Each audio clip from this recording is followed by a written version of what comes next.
आप देख रहे हैं वॉइस इंडिया, मैं हूं गजनफर अब्बास। अभी जो आपने स्क्रीनशॉट्स देखे वो दैनिक भास्कर और राइट विंग मीडिया प्रोपेगेंडा ओप इंडिया वेबसाइट के स्क्रीनशॉट्स थे, जिसमें ये खबर दिखाई गई थी कि कैसे बिहार के मजदूर जो कि तमिलनाडु में काम कर रहे हैं उनके ऊपर हमला हो रहा है, जिसमें उनकी जानें जा रही हैं और जिसकी वजह से उनको वापस बिहार लौटना पड़ रहा है।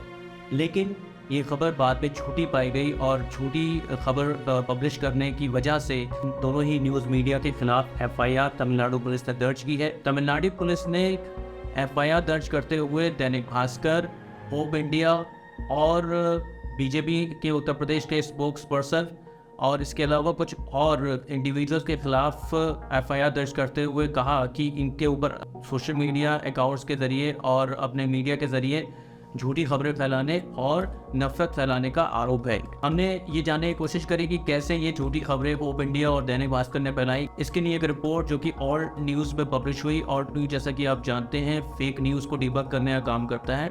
ऑल न्यूज़ के जर्नलिस्ट मोहम्मद जुबैर और अभिषेक कुमार, इन्होंने एक रिपोर्ट लिखी और ये ऑल न्यूज़ पर पब्लिश हुई, जिसमें इन्होंने एक बहुत अच्छी रिसर्च करी है, जिसमें इन्होंने बताया है कि कैसे अलग अलग सोशल मीडिया अकाउंट्स के ऊपर तमिलनाडु के बताए जा रहे वीडियोस शेयर किए जा रहे थे, जिसमें ये कहा जा रहा था कि तमिलनाडु में बिहार के मजदूरों के ऊपर हमला हो रहा है। इसमें इन्होंने बताया है कि कैसे दैनिक भास्कर ने सबसे पहले ये खबर पब्लिश करी और दैनिक भास्कर का सोर्स जो था वो ये वेरीफाई नहीं कर रहा था कि वो ये केसेस सारे जो है तमिलनाडु में ही हुए हैं या कहीं और, जबकि इनकी रिसर्च में पाया गया कि जो वीडियोस या जो फोटोज़ इनको बेस बनाया गया था रिपोर्ट का, वो असल में कर्नाटक या दूसरे और स्टेट्स के थे और कुछ और क्रिमिनल केसेस के थे जो दूसरे स्टेट्स में हुए थे। तो उन वीडियोस को आधार बना के दैनिक भास्कर ने और फिर दैनिक भास्कर को आधार बना के ओप इंडिया ने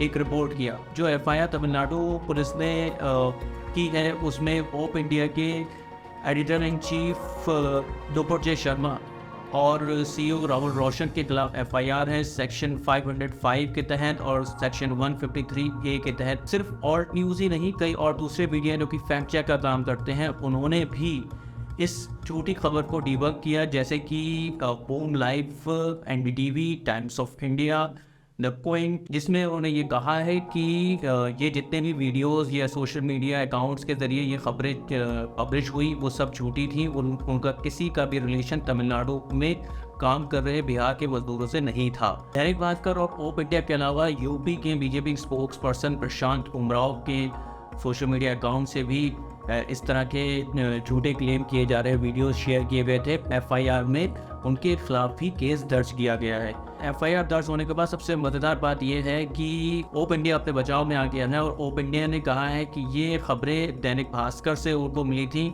और उन्होंने जो रिपोर्ट्स की हैं उसमें उन्होंने भाजपा नेता और दैनिक भास्कर के संपादक के खिलाफ जो एफआईआर दर्ज हुई है उसकी तो रिपोर्ट की है, लेकिन अभी तक एफआईआर जो उनके खिलाफ हुई है उस पर उन्होंने कोई रिपोर्ट नहीं की है और अपनी रिपोर्ट्स में वो ऐसा बता रहे हैं कि जैसे सब कुछ दैनिक भास्कर का ही किया जा रहा है। अभी हम स्क्रीन पर आपको ओप इंडिया की वो खबर दिखा रहे हैं जो कि 3 मार्च को उन्होंने अपनी वेबसाइट पर पब्लिश करी थी इस तमिलनाडु वाले केस से रिलेटेड, जिसमें अब उन्होंने एक अपडेट कर दिया है और वो कहते हैं, since our reports were based on Derek Bhaskar's report and were reproduced here, credited them explicitly. We have removed those claims as well because Bhaskar does not seem to be standing by it anymore. लेकिन क्या ओप India की ये report इतनी ही innocent तरीके से publish हुई जैसा कि दिखाई दे रहा है और जैसा कि ओप इंडिया अब क्लेम कर रहा है दैनिक भास्कर को आधार बनाते हुए?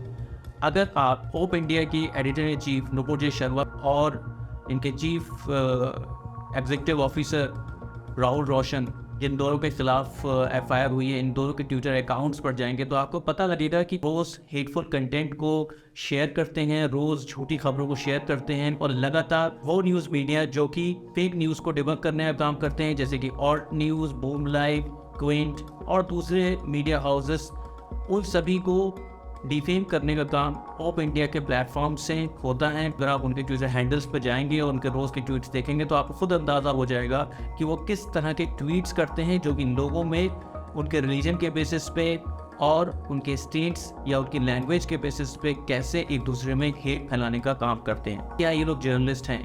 और मीडिया एथिक्स और लॉ के हिसाब से काम कर रहे हैं। अगर हम मीडिया एथिक्स एंड लॉ के हिसाब से भी देखें तो ये जर्नलिस्टिक एथिक्स और स्टैंडर्ड्स के सरासर खिलाफ है। ये पहली बार नहीं है जब कोई झूठी खबर पोप इंडिया के प्लेटफॉर्म से या उनकी वेबसाइट से पब्लिश हुई है।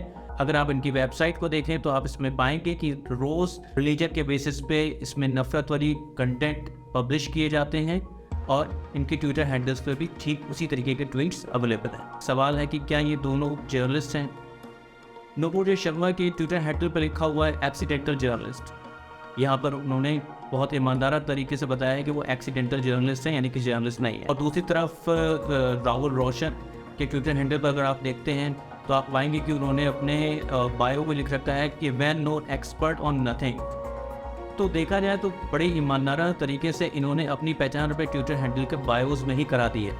लेकिन ये बात बिल्कुल तय है कि जो भी ये कर रहे हैं वो जर्नलिज्म नहीं कुछ और है, क्योंकि सोसाइटी के लिए बहुत ही घातक है।